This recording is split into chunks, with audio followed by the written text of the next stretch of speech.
Orient bell tiles studio से आप देख रहे हैं एबीपी न्यूज।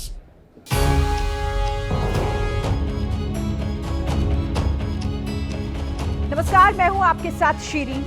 आज दिन की बड़ी खबरों के साथ शुरू करते हैं भारत की बात और शुरुआत उन खबरों से जिन पर विस्तार से हम आगे चर्चा करने वाले हैं। उन्नाव रेप केस पीड़िता के साथ पुलिस के अमानवीय बर्ताव की पूरे देश में चर्चा हो रही है। रेप पीड़िता को पुलिस ने रोड पर क्यों घसीटा, इसका वीडियो रिपोर्ट हम आपको आगे दिखाने वाले हैं। अपराधी को जमानत और रेप पीड़िता से बदसलूकी, क्या यही न्याय है? लोकसभा में नेता प्रतिपक्ष राहुल गांधी ने यह सवाल क्यों पूछा है, ये भी हम आगे आपको बताने वाले हैं। अरावली पर आफत के बीच मध्य प्रदेश में पेड़ों की अंधाधुंध कटाई आखिर क्यों चल रही है? विपक्ष ने क्यों कहा है कि बीजेपी जल, जंगल और जमीन की दुश्मन बन गई है? ये खबर भी आपके लिए होगी आज, और हर दिन की तरह रात 8:30 बजे आप देखेंगे स्पेशल रिपोर्ट। बीएमसी ने बना दी जोड़ी। लेकिन आज सबसे पहले बात उन्नाव रेप केस पीड़िता के साथ हुए अमानवीय बर्ताव की करेंगे। उन्नाव रेप पीड़िता और उसके परिवार के साथ बीती रात दिल्ली पुलिस ने जो कुछ किया है वो सोशल मीडिया पर जमकर वायरल हो रहा है। हो सकता है आपने भी उसके वीडियो अपने मोबाइल फोन पर देखे हों। दिल्ली पुलिस के जवानों ने पहले पीड़िता को प्रदर्शन करने से रोका, पीड़िता को जबरन घसीटा और सड़क पर घसीटते हुए पुलिस वैन तक ले गए। अब रेप पीड़िता के साथ दिल्ली पुलिस के इस बर्ताव की कड़ी आलोचना हो रही है। विपक्ष के नेता सरकार और पुलिस के रवैये पर गंभीर सवाल खड़े कर रहे हैं। और इससे जुड़ा लेटेस्ट अपडेट ये है कि थोड़ी ही देर पहले पीड़िता ने नेता प्रतिपक्ष राहुल गांधी से मुलाकात की है।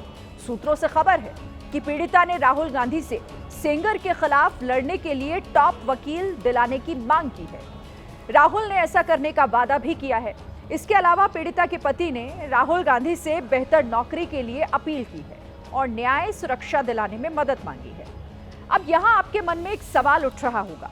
सवाल ये कि पीड़िता को प्रदर्शन की जरूरत क्यों पड़ गई? आखिर क्यों वो सर्दी की रात में अपनी मां के साथ धरना देने के लिए सड़क पर उतर गई? इस सवाल का जवाब जानने के लिए पहले आप ये रिपोर्ट देखिए, इसके बाद खबर को विस्तार देंगे।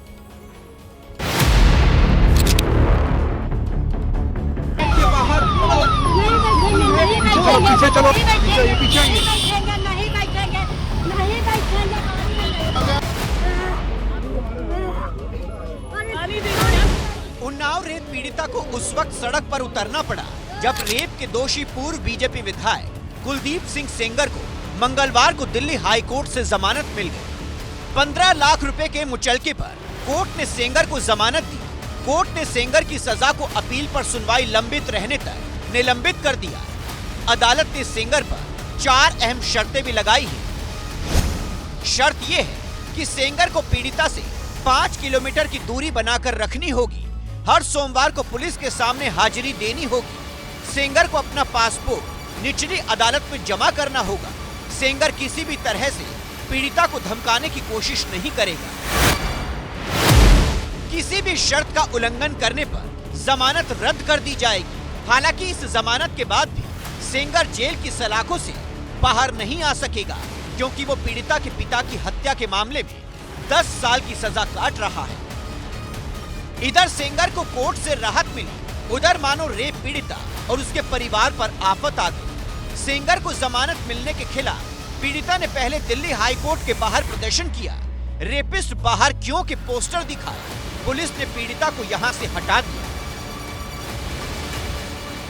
इसके बाद वो अपनी मां और सामाजिक कार्यकर्ता योगिता भयाना के साथ इंडिया गेट के पास धरने पर बैठ गई। हालांकि यहां भी पुलिस ने पीड़िता को धरने पर बैठने नहीं दिया।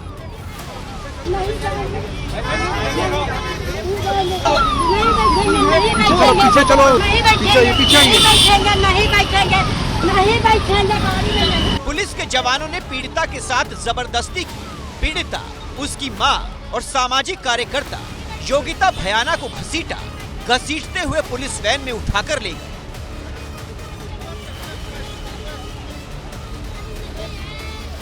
मंगलवार की देर रात पीड़िता का परिवार विरोध करने के लिए दिल्ली के इंडिया गेट पर पहुंचा और यहीं पर ही पीड़िता का परिवार बैठा था, जहां पर वो कोर्ट के इस फैसले का विरोध करते हुए दिखाई दे रहे थे।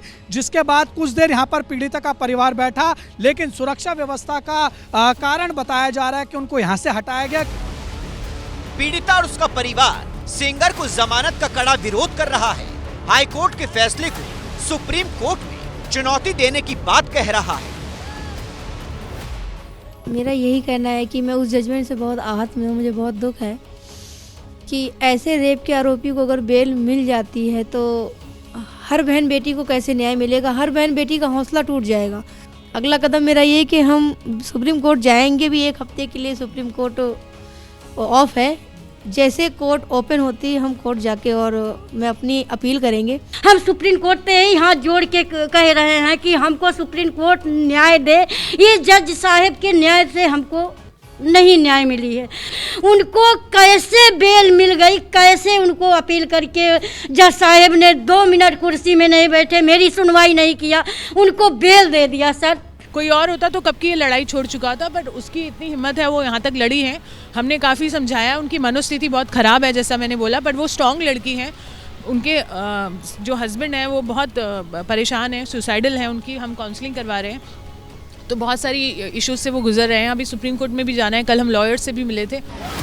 माना कि अदालत का आदेश सबके लिए मान्य है, अदालत के आदेश पर उंगली उठाना सही नहीं है, लेकिन पुलिस के रवैये पर तो सवाल पूछे जरूर जा सकते हैं। क्या एक रेप पीड़िता को इंसाफ के लिए प्रदर्शन करने तक का भी हक नहीं? इस पीड़िता के दर्द को समझने के लिए एक बार उन्नाव रेप केस की फाइल खोलना जरूरी है, ताकि आपको ये पता चल सके कि इस पीड़िता पर क्या क्या गुजरी है और कैसे सेंगर को जमानत मिलना इसके लिए किसी आघात से कम नहीं है। 4 जून 2017 को एक नाबालिग लड़की नौकरी की गुहार लगाते हुए उन्नाव से तत्कालीन बीजेपी विधायक कुलदीप सिंह सेंगर के आवास पर गई, जहां उसके साथ रेप किया गया। 12 अप्रैल 2018 को केस की जांच सीबीआई को सौंपी गई। सेंगर के खिलाफ पॉक्सो समेत कई धाराओं में एफआईआर दर्ज हुई। 20 दिसंबर 2019 को दिल्ली की 30 हजारी कोर्ट ने सेंगर को आजीवन कारावास और 25 लाख रुपए जुर्माना की सजा सुनाई। अब दिल्ली हाईकोर्ट ने सजा को निलंबित कर दिया। हाईकोर्ट ने माना कि सेंगर के खिलाफ पॉक्सो एक्ट की धारा 5 के तहत गंभीर अपराध बनता हुआ नहीं दिखता, क्योंकि वो कानून की नजर में पब्लिक सर्वेंट नहीं है। वहीं केस की जांच के दौरान पीड़िता के पिता की हत्या कर दी गई। एक कार एक्सीडेंट में बुआ और वकील की मौत हो गई। पीड़िता भी बुरी तरीके से जख्मी हो गई। इसके अलावा चाचा को झूठे मुकदमे में फंसाकर जेल भेज दिया गया। अब जिस व्यक्ति के खिलाफ परिवार ने संघर्ष किया, उसे कोर्ट से जमानत मिल गई। ऐसे में परिवार ये कह रहा है कि हमारे साथ अन्याय हुआ है, हम कैसे सुरक्षित रहेंगे। परिवार का यहाँ यह भी कहना है कि सेंगर को इसीलिए रिहा किया गया क्योंकि चुनाव आ रहे हैं और उसकी पत्नी चुनाव लड़ सके। अपनी इसी आवाज को उठाने के लिए पीड़िता प्रदर्शन पर बैठी थी, लेकिन उसे वो भी नहीं करने दिया गया। पुलिस के इस रवैये को लेकर कुछ सवाल उठ रहे हैं, जैसे क्या एक रेप पीड़िता को अपने लिए इंसाफ मांगने का हक नहीं है? क्या एक रेप पीड़िता के साथ पुलिस का ये जो बर्ताव है वो सही है? क्या रेप पीड़िता के प्रति संवेदनशीलता दिखाने की जरूरत नहीं है? अगर रेप पीड़िता अपनी सुरक्षा को लेकर आशंकित है, तो क्या फिर उसे सुरक्षा का भरोसा नहीं दिया जाना चाहिए? आखिर क्यों रेप पीड़िता और उसके परिवार को प्रदर्शन करने से रोका जा रहा है?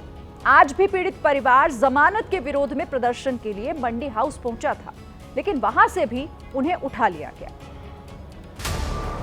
हमको न्याय चाहिए, सरकार पे यही गुहार लगा। रास्ते में क्यों उतारा? सर पता नहीं क्यों उतार दिया रास्ते में, हमको नहीं मालूम है कि हमको मरवाना चाहते हैं। तो आपने सुना है ये पीड़िता की मां थी जो कि आज प्रदर्शन करने के लिए पहुंचना चाह रही थी। मंडी हाउस इनको जाना था और गिटौरनी से ये निकले थे, क्योंकि जिस तरीके से कुलदीप सिंह सेंगर को जो कल दिल्ली हाई कोर्ट के द्वारा बेल दी गई है, उसका विरोध ये लोग कर रहे हैं। हाई कोर्ट पर भरोसा नहीं है, हमको न्याय चाहिए, न्याय की। माता जी आपकी बेटी का है? माता जी मेरी बेटी सीआरपीएफ ने कैदी बना के, बंदी बना के अपनी गाड़ी में भर के ले गए। मैं प्रदर्शन करने आए थे क्या? हाँ, हम कह हम विरोध करने हमको ढकेल दिया घर अपने अंदर बैठे। तो आप कहाँ लेके जा रहे हैं आपको? सर गोल चक्कर पर जा रहे हैं। आपने सुना कि ये जो है पीड़िता की मां है और इनका कहना है कि ये प्रदर्शन करने के लिए जो हाई कोर्ट का फैसला है उसका विरोध करने के लिए मंडी हाउस पहुंचना चाह रही थी, लेकिन इनको जाने नहीं दिया गया। रेप पीड़ित परिवार का दर्द सुनकर शायद आपकी आंखें आंसू जो हैं वो उसमें छलक आया होगा, लेकिन हमारे सत्ताधारी नेता इन सिसकियों पर भी हंसी की फुलझड़ियां छोड़ रहे हैं। यूपी के मंत्री हैं ओम प्रकाश राजभर से मीडिया ने जब उन्नाव रेप केस पीड़िता के साथ हुई बदसलूकी पर सवाल पूछा तो उन्होंने बड़ी बेशर्मी वाली हंसी के साथ इसका जवाब दिया। पीड़िता के दर्द को अपनी हंसी से दोगुना कर दिया। पुलिस उनके पीड़िता और उनके साथ वालों को उठा ले गई इंडिया गेट से। धरना दे रहा था दिल्ली में। तो उनका उन्नाव है, घर तो उनका उन्नाव दिल्ली से। लेकिन पुलिस उनके पीड़िता और उनके साथ वालों को उठा ले गई इंडिया गेट से। धरना दे रहा था दिल्ली में। तो उनका उन्नाव है, घर तो उनका उन्नाव दिल्ली से। तो अब ऐसे नेताओं से हम उम्मीद करेंगे कि देश में महिलाएं सुरक्षित होंगी। इस बीच पुलिस बार बार पीड़ित परिवार को प्रदर्शन करने से रोक रही है। पुलिस के इसी रवैये से सियासी गलियारों में अब आलोचना हो रही है। लोकसभा में नेता प्रतिपक्ष राहुल गांधी ने पीड़िता के साथ पुलिस की ज्यादती का एक वीडियो पोस्ट करते हुए लिखा है कि क्या एक गैंगरेप पीड़िता के साथ ऐसा व्यवहार उचित है? क्या उसकी गलती ये है कि वो न्याय के लिए अपनी आवाज उठाने की हिम्मत कर रही है? तो एक तरफ विपक्ष के नेता पीड़िता के साथ हुए सलूक की कड़ी निंदा कर रहे हैं, तो दूसरी तरफ बीजेपी के नेता अदालत के आदेश का हवाला देकर बोलने से बच रहे हैं। कौन सा न्याय है? क्या इस देश में बेटियों के साथ न्याय नहीं होगा? क्या बार बार कुलदीप सिंह सेंगर दोषी पाने से पहले हर प्रयास किया गया उनको बचाने का? जब तक इलाहाबाद हाईकोर्ट ने इंटरव्यू नहीं किया तब तक उनके खिलाफ कार्रवाई भी नहीं शुरू हुई। देखिए, मामला सब जुडिस है, law will take its own course.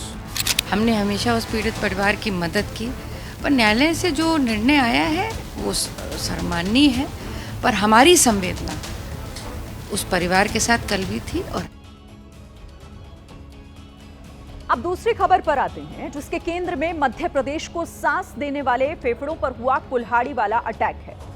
Bhopal के अयोध्या बाईपास का चौड़ीकरण पेड़ों की बलि देकर किया जा रहा है। तस्वीरें बता रही हैं कि कैसे विकास और बाईपास को चौड़ा करने के नाम पर हरे भरे पेड़ों को काट दिया गया। बाईपास के आसपास इन पेड़ों की कटाई तब हुई है जब इन पेड़ों को भोपाल का लंग्स यानी फेफड़े कहा जाता है। कुछ ही घंटे में यहां 2000 पेड़ काट दिए गए। दरअसल भोपाल में अयोध्या बाईपास के चौड़ीकरण का काम हो रहा है और इसके लिए स्टेट एम्पावरमेंट कमेटी ने NHAI को 7881 पेड़ काटने की अनुमति दी। अब तक यहां करीब 2000 पेड़ काट दिए गए हैं। पेड़ों की कटाई को लेकर लोगों, पर्यावरण प्रेमियों और सामाजिक संगठनों में नाराजगी बनी हुई है। लोगों ने कहा है कि वो पेड़ों को कटने नहीं देंगे और अगर जरूरत पड़ी तो पेड़ों से चिपककर आंदोलन करेंगे। स्टेट एम्पावरमेंट कमेटी ने NHAI को 7881 पेड़ काटने की अनुमति ऐसे समय में दी है जब बाईपास चौड़ीकरण परियोजना का मामला पहले ही नेशनल ग्रीन ट्रिब्यूनल यानी कि NGT में लंबित पड़ा है। इसके बावजूद रातों रात स्टेट एम्पावरमेंट कमेटी ने NHAI को पेड़ काटने की अनुमति दे दी।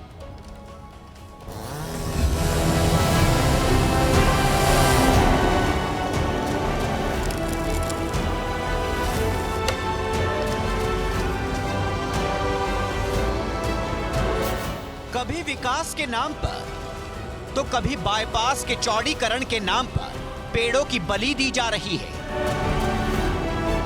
हरे भरे पेड़ों को काटा जा रहा है। भोपाल के फेफड़ों पर सीधा अटैक कर दिया गया। अरावली की चर्चाओं के बीच ये जरूरी हो जाता है कि हम मध्य प्रदेश की राजधानी भोपाल की भी चर्चा कर लें, जहां लगातार पेड़ काटे जा रहे हैं और अभी तक करीब 2000 पेड़ काटे जा चुके हैं।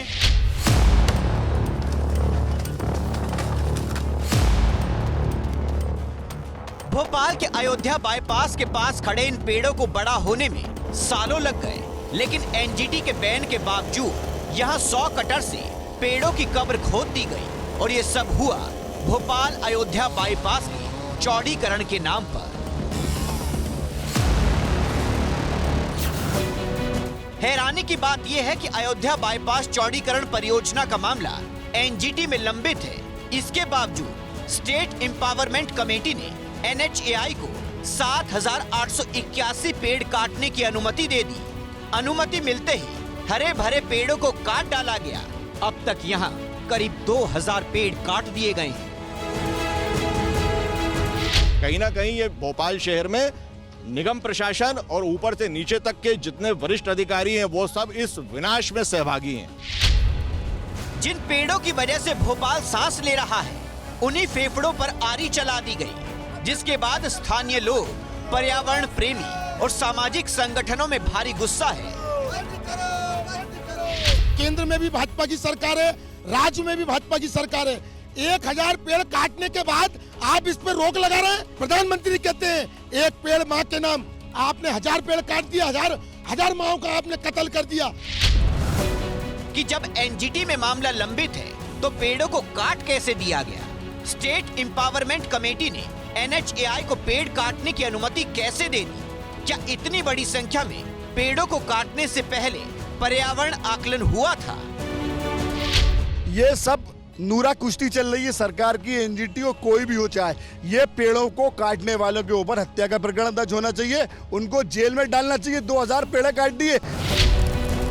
इस मामले में स्टेट एम्पावरमेंट कमेटी और NHAI दोनों ही सवालों के घेरे में हैं। अधिकारियों से सवाल का जवाब देते नहीं बन रहा है, बस इतना ही कह रहे हैं जितने पेड़ काटे जाएंगे उसके 10 गुना पेड़ लगाए जाएंगे।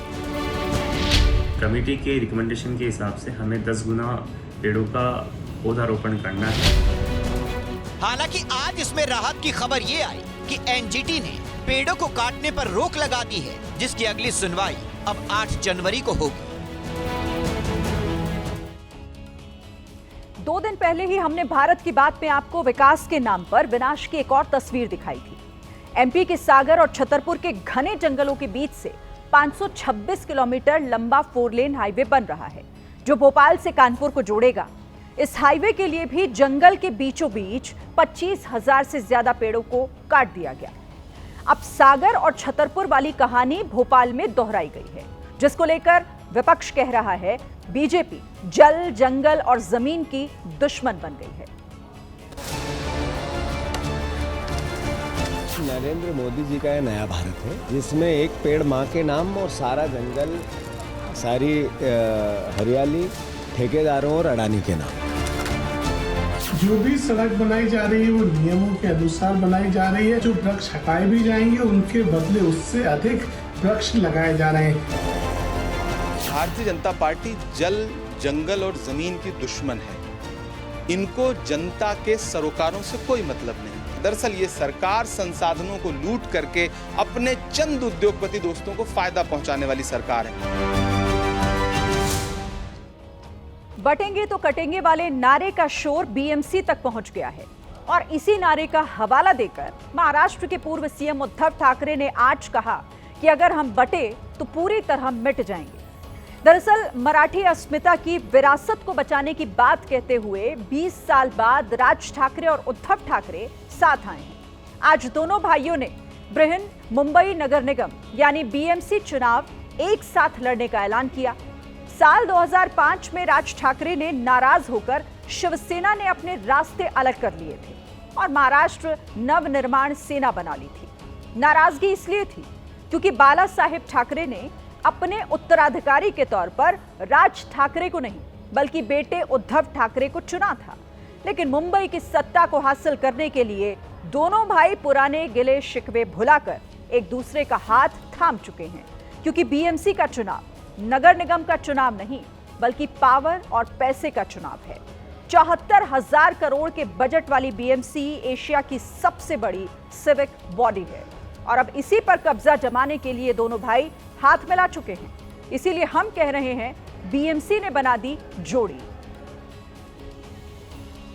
नाच गाने की जो तस्वीर है वो यहाँ पर देखने मिल रही है। कार्यकर्ताओं में इसको लेकर खासा उत्साह जो है वो यहाँ पर देखने मिल रहा है। जिस घड़ी की हमें इंतजार था जो आज वो घड़ी आ गई है। ठाकरे बंधु साथ आ गए, लोगों की नींद उड़ गई है आज।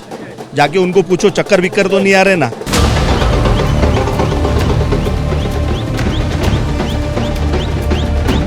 अगर आपको ठाकरे बंधुओं के भरत मिलाप की ये तस्वीर आम राजनीतिक घटना लग रही है तो जरा रुकिए, क्योंकि इस पॉलिटिकल पैचअप के पीछे हजारों करोड़ के पैसों का गणित है। मुंबई में खाली एक ही ब्रांड चलता है, वो ठाकरे ब्रांड, और हम लोग दिखा देंगे ये इलेक्शन। बिल्कुल ठीक कहा भाऊ, इलेक्शन, इसीलिए तो 20 साल बाद बना है ये कनेक्शन।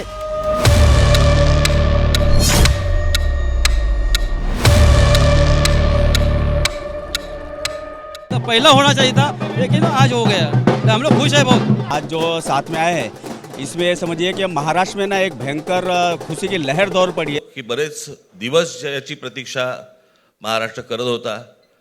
ती शिवसेना आणि महाराष्ट्र नवनिर्माण सेनेची युती झाली हे आज आम्ही आपल्याला जाहीर करत आहोत।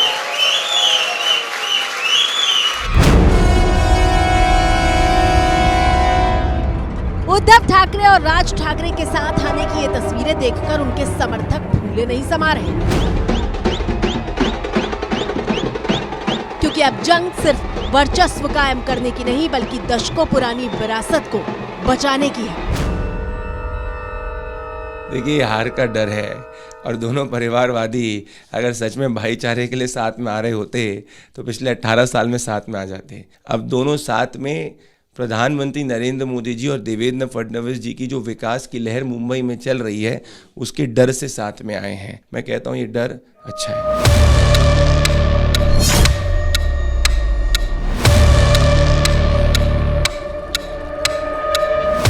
आपकी स्क्रीन पर मौजूद ये वो तस्वीर है जिसकी चर्चा तो कई महीनों से हो रही थी, लेकिन औपचारिक ऐलान नहीं हुआ था। इस गठबंधन को अगर देखा जाए ना तो ये इमोशनल गठबंधन है। कई सारे बाला साहब ठाकरे के ज़माने के कार्यकर्ता है जिनकी उम्र 80-90 है, वो ये दृश्य देखकर आज उनके आंखों में पानी आए होंगे, क्योंकि आंसू आए होंगे, क्योंकि ये गठबंधन देखने के लिए 20 साल का इंतजार मराठी मानुस को, उनके कार्यकर्ताओं को रुकना पड़ा था, और आज वो दृश्य है वो महाराष्ट्र के सामने है, देश के सामने है।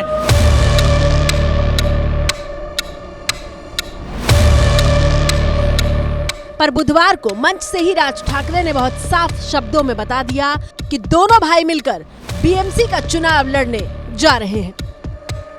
की कुठल्याही वादापेक्षा आणि भांडणापेक्षा महाराष्ट्र मोठा आहे। कोण किती जागा लढवणार, आकडा काय हा नाही सांगणार तुम्हाला। मुंबईचा महापौर मराठीच होणार आणि तो आमचाच होणार।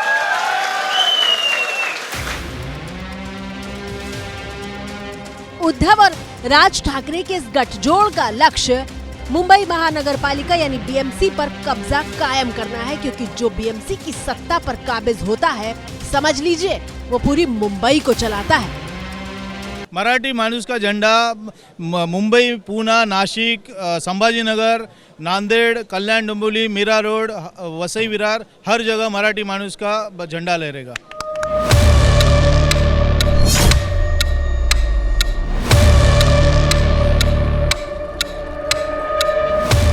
और इसीलिए उद्धव ठाकरे ने साफ शब्दों में कहा कि ना टूटना है ना बटना है।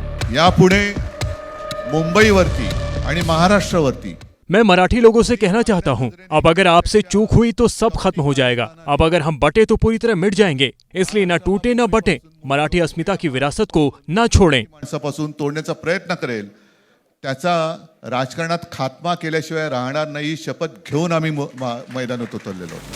महाराष्ट्र के पूर्व सीएम उद्धव ठाकरे एकजुटता का संदेश दे रहे थे, और इस एकजुटता को साबित करने की तस्वीर बुधवार सुबह उस वक्त आई जब ठाकरे ब्रदर्स शिवाजी पार्क पहुंचे थे। ठाकरे बंधु, चचेरे भाई राज ठाकरे और उद्धव ठाकरे दोनों ने एक ही फूल, एक ही माला लेकर स्वर्गीय बाला साहब ठाकरे को याद किया और जो पुष्प अर्पित कर रहे हैं, और दोनों ही माथा टेककर अभिवादन कर रहे हैं, एक याद कर रहे हैं बाला साहब ठाकरे को। देखिए इतने वर्षों तक ये दोनों भाई अलग थे, दो अलग राह पर चल पड़े थे। 2006 के बाद से ही दोनों ने राह अलग पकड़ ली थी, लेकिन अब लगभग 18-19 या हम कहें लगभग 20 साल बाद दोनों भाई एक साथ आ रहे हैं, और इन दोनों भाइयों को कौन जोड़ता है, इन दोनों भाइयों को जोड़ता है बाला साहेब ठाकरे, एक बहुत बड़ा ठाकरे ब्रांड, हिंदू हृदय सम्राट बाला साहेब ठाकरे इन दोनों परिवारों को जोड़ते हैं। इस खास मौके पर राज ठाकरे और उद्धव ठाकरे का पूरा परिवार भी मौजूद था। दोनों भाइयों के साथ माला अर्पित करने के बाद दोनों की पत्नियां सामने आती हैं। पत्नियों के बाद उद्धव ठाकरे के बेटे आदित्य ठाकरे और राज ठाकरे के बेटे अमित ठाकरे साथ में मालार्पण करते हैं।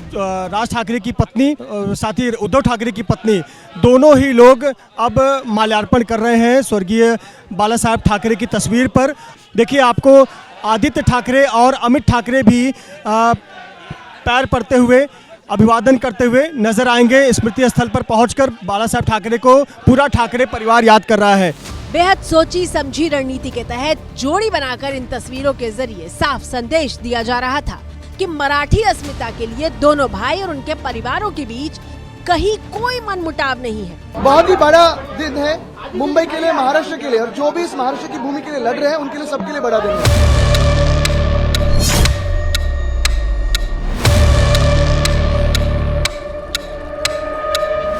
महाराष्ट्र में बीएमसी समेत 29 नगर निगमों में 15 जनवरी को वोटिंग होगी और 16 जनवरी को चुनाव के नतीजे सामने आएंगे। पॉलिटिकल अलायंस है, फैमिली का तो है लेकिन पॉलिटिकल अलायंस है। तो मुंबई महानगर पालिका हो या और महानगर पालिका, इस चुनाव में हमें बहुत बड़ा फायदा होगा। संजय राउत बीएमसी में जीत की हुंकार भर रहे हैं, जबकि बीजेपी इस दोस्ती पर तंज वाला डंक मार रही है। हाइप तो ऐसे क्रिएट की जा रही है मानो रशिया और यूक्रेन ही साथ में आ गया और ज़ेलेंस्की और पुतिन बात कर रहे हैं। इस प्रकार की हाइप दो पार्टियां जो अपना अस्तित्व खोज रही है, जिन्होंने अपना अस्तित्व गंवा दिया है, ऐसी दो पार्टियां साथ में आई है तो उनके साथ में आने से कौन सा फर्क पड़ने वाला है।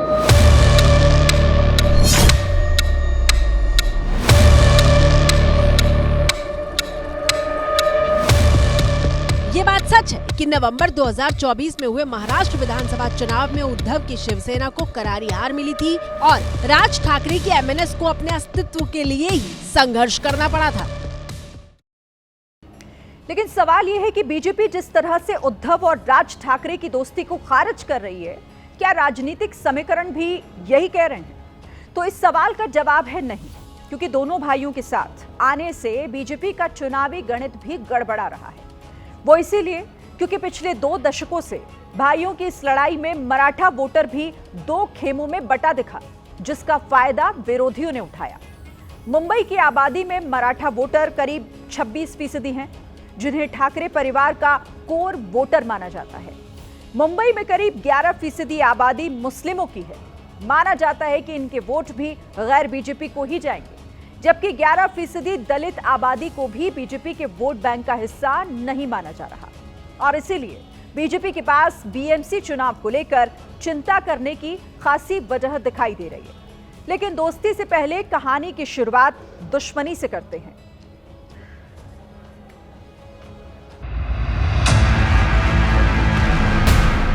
तस्वीरें 20 साल पुरानी हैं, यानी उस दौर की जब बाला साहेब की राजनीति को आगे बढ़ाने के लिए राज ठाकरे और उद्धव ठाकरे एक साथ एक मंच पर दिखाई दिया करते थे।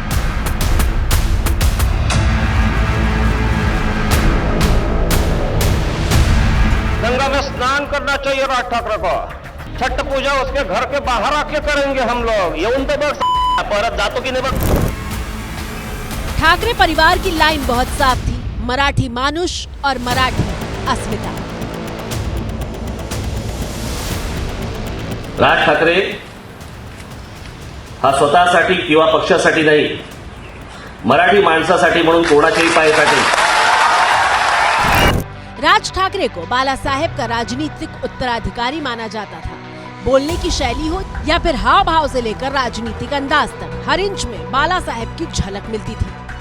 एक महिन्यापूर्वी सांगायला पाहिजे होतं भारतीय जनता पक्षाला, तुमच्या मनामध्ये मला काळं भेर दिसतंय, मला तुमच्याबरोबर युती नको, लाच मारतो मी या गोष्टीला। राज ठाकरे बचपन से ही राजनीति का हिस्सा बनना शुरू कर चुके थे, जबकि दूसरी तरफ उद्धव को फोटोग्राफी का शौक था और 90 के दशक में बाला साहेब अचानक उद्धव को सक्रिय राजनीति में लाए थे। एक बात निश्चित है, क्योंकि मेरी भी शुरुआत जब हुई थी, मैं छोटा बच्चा था, तब मेरी माँ की और बाला साहब की उंगली पकड़कर मैं मीटिंग जाया करता था। और तब बाला साहब भाषण देते थे और मैं सामने बैठकर उनका भाषण जैसे आम जनता सुनती है देखती है वैसे देखा करता था। 2005 में बाला साहेब ने जब उद्धव ठाकरे को पार्टी का जिम्मा दिया तो तय हो गया कि उत्तराधिकारी के तौर पर उन्होंने भतीजे की जगह अपने बेटे को चुना है। और फिर 18 दिसंबर 2005 को राज ठाकरे ने पहले तो शिवसेना से इस्तीफा दिया आणि म्हणून मी शिवसेनेच्या मागे पदांचा राजीनामा दिलाय, पण मी आज शिवसेना या पक्षातनं बाहेर पडण्याचा निर्णय मी आज जाहीर करत आहे। और फिर 9 मार्च 2006 को महाराष्ट्र नवनिर्माण सेना की घोषणा की।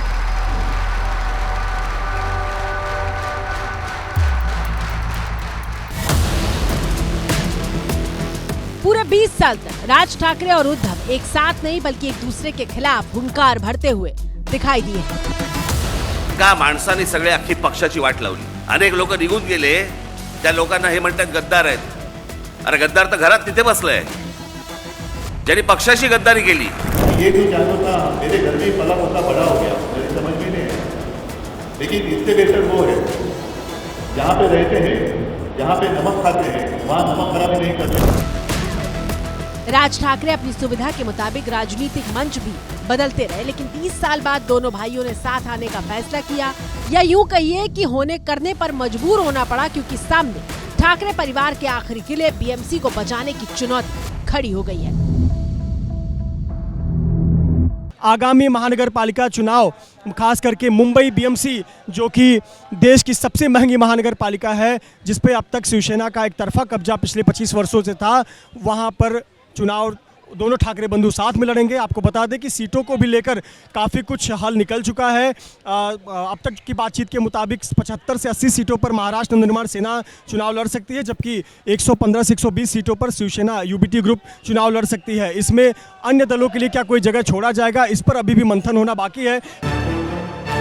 राज और उद्धव ठाकरे ने संयुक्त प्रेस कॉन्फ्रेंस करके राजनीतिक गठजोड़ का ऐलान किया और बीजेपी के खिलाफ आवाज बुलंद की। भारतीय जनता पार्टी को सबक सिखाने, उनकी जो लूट चल रही है मुंबई में, वो रोकने के लिए उद्धव जी और राज जी आज एक साथ आए हैं। हम एक साथ मुंबई के साथ 10 महानगर पालिका में एक साथ चुनाव लड़ेंगे। संजय राउत के बयान में जो कॉन्फिडेंस देख रहे हैं ना आप, वो यूं ही नहीं है। इस कॉन्फिडेंस के पीछे है आंकड़ों का गणित। 2024 विधानसभा चुनाव नतीजों को अगर वार्ड के हिसाब से देखें तो आंकड़े बताते हैं कि 227 में से 67 वार्ड यानी 30% वार्ड में राज ठाकरे की एमएनएस को जीत के अंतर से भी ज्यादा वोट मिले थे। 2024 के विधानसभा चुनाव के नतीजों को अगर बीएमसी वार्ड में बांटकर समझे तो पता चलता है कि राज ठाकरे की पार्टी की ताकत वर्ली, दादर, माहिम, विक्रोली, घाटकोपर और दिंडोशी, मलाड तक फैले मराठी भाषी इलाकों में है, यानी एमएनएस 123 वार्डों पर अपना प्रभाव रखती है। दरअसल हुआ ये कि शिवसेना की कमान संभालकर उद्धव ठाकरे बाल ठाकरे के सियासी वारिस बनकर उभरे, लेकिन 2022 में एकनाथ शिंदे की बगावत के बाद पार्टी दो फाड़ हो गई और शिवसेना पर एकनाथ शिंदे का कब्जा हो गया।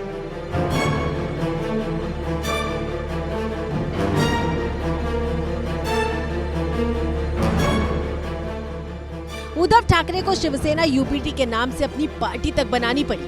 उद्धव पहले ही महाराष्ट्र की सत्ता गंवा चुके हैं और 2024 विधानसभा चुनाव में 95 सीटों पर लड़ने वाले उद्धव को सिर्फ 20 सीटों पर जीत मिली थी, जबकि एकनाथ शिंदे ने 81 सीटों पर उम्मीदवार उतारे थे और 57 पर उन्हें जीत हासिल हुई थी।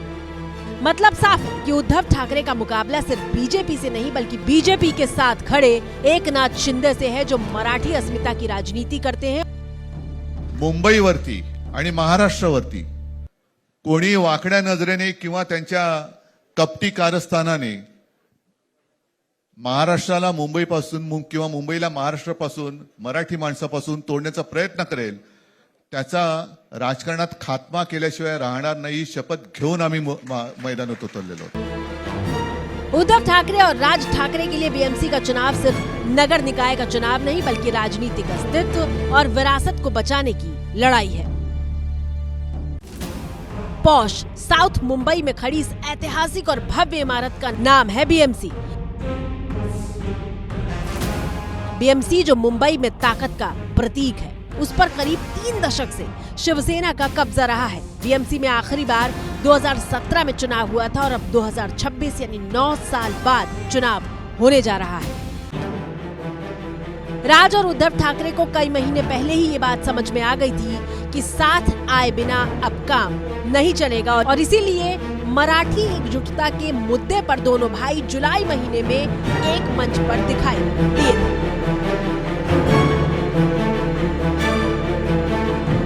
अरे नुसता महापालिकेचा नाही, इथं आमच्या महाराष्ट्राचा आहे, आम्ही महाराष्ट्रात सुद्धा काबीज करू। जवळपास 20 वर्षानंतर मी आणि उद्धव आम्ही एका व्यासपीठावरती आज येतो आहोत।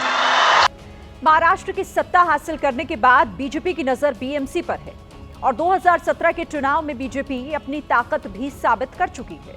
2017 में बीजेपी और शिवसेना साथ चुनाव लड़े थे। उस वक्त शिवसेना 84 सीटें जीतकर सबसे बड़ी पार्टी बनी थी, जबकि बीजेपी को शिवसेना से सिर्फ 2 सीटें कम यानी 82 सीटें मिली थी। लेकिन अब साथ छूट चुका है और बीजेपी बीएमसी पर कब्जा करके मुंबई की सियासत में अपना दबदबा कायम करना चाहती है। कुल मिलाकर समझ लीजिए कि अगले महीने होने जा रहा बीएमसी का चुनाव काफी दिलचस्प होने वाला है। तो इसी के साथ भारत की बात में मुझे दीजिए अब इजाजत। कल रात 8 बजे आपसे फिर होगी मुलाकात।